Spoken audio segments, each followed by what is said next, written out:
We've got some amazing news coming in for the Zebec Network and the Zebec token. This is going to be big for the community and the ecosystem overall. We are seeing that Zebec has been added to a DeFi index, Bloomberg's first DeFi index, and they're only one of 23 total projects. So this is going to be a big win for visibility and just overall allocation from institutional investors that are looking to get some exposure to the crypto ecosystem. So we're going to go ahead, we'll check that news out, and then we'll also see how this impacts price and potentially what sentiment is playing with some of this stuff as well. So let's go ahead, we'll check out. First off, we could see here the announcement coming from the Zebec Network team themselves. Zebec Network is now in the Bloomberg Galaxy DeFi Index. They've been added, now one of 23 assets selected from across the entire DeFi ecosystem. The index currently tracks about 15 billion in assets under management, bringing Zebec greater institutional visibility, inclusion in index-linked products, and broader global exposure. You'll see here the November 2025 target weight for the Zebec token is 1.55%. So nothing massive, but definitely really nice to be, thinking that we're included in Bloomberg's first DeFi index. This is, of course, a major win for both visibility as well as just kind of legitimacy and recognition overall. So I am very pleased to see that this has happened. And of course, as you might imagine, there has been some positive effect on price with this as well. You'll see here, obviously there was, months really, but particularly over the past couple of weeks, a really like kind of painful sell-off throughout the entire crypto market, not even just Zebec, but the whole crypto market.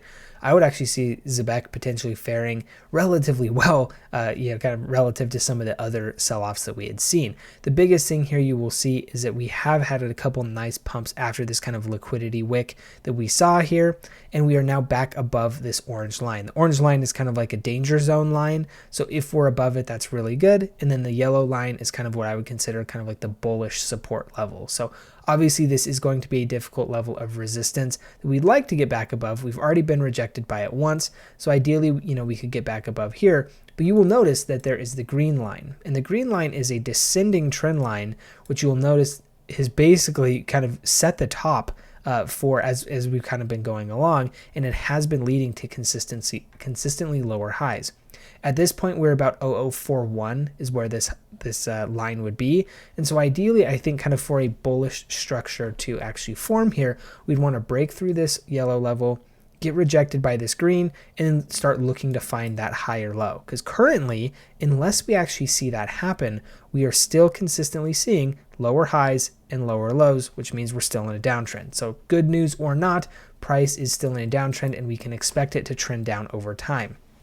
In order for that to change, we need to see something break. And with that being kind of the most recent high here is at the 0038 range, we would probably need to see price break above this, which means the next level of resistance would be this green line.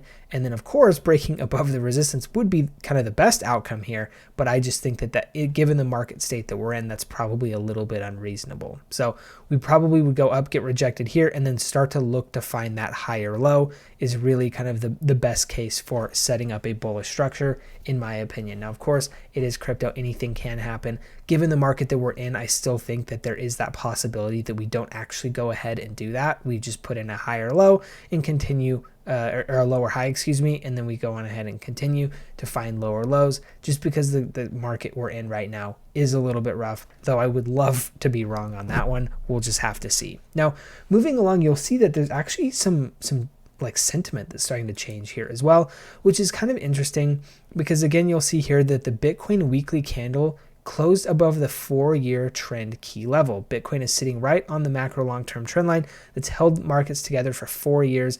This level has acted as a major resistance 3 times over the last 3 years, now flipping to act as a strong support. So you'll see that this is kind of what we're referring to when it relates to the 2021. This was a major resistance. Back in 2024, before we broke all-time highs, major resistance. And then it has been now a macro level of support holding us up in April during the tariff craziness.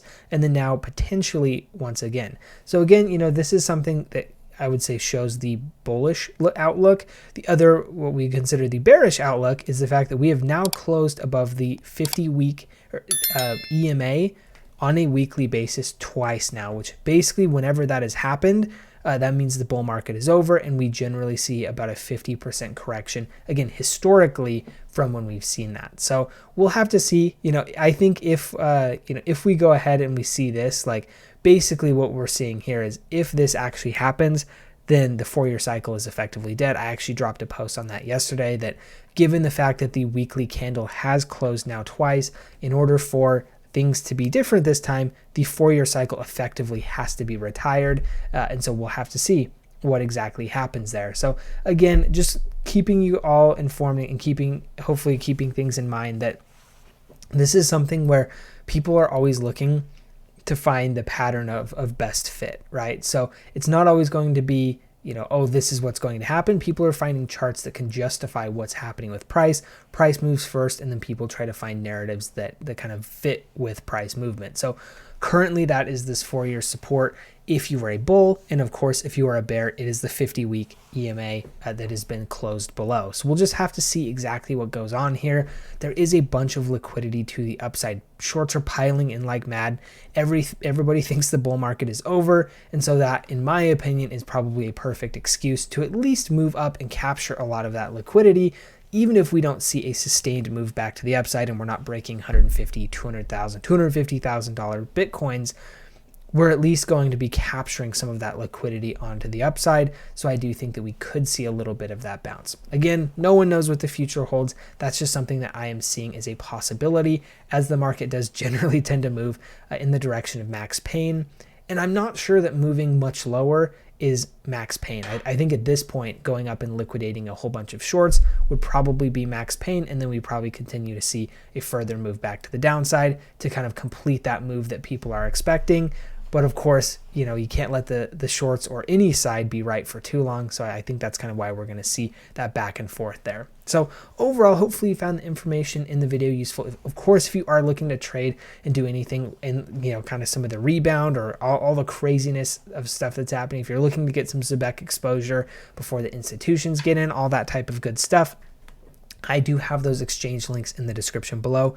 Currently, BTCC is the best one. They do have that 10% bonus on first-time deposits, which is a fantastic deal. And then we do also have Weeks and Blowfin also if you are looking for some alternatives in addition to BTCC. So those are what we have. Also, if you have any comments, questions, anything like that, just drop those in the comment section below. I will try to read and respond to all of those for anything that you guys may have. So thank you all so much for tuning in, and we'll see you in the next one.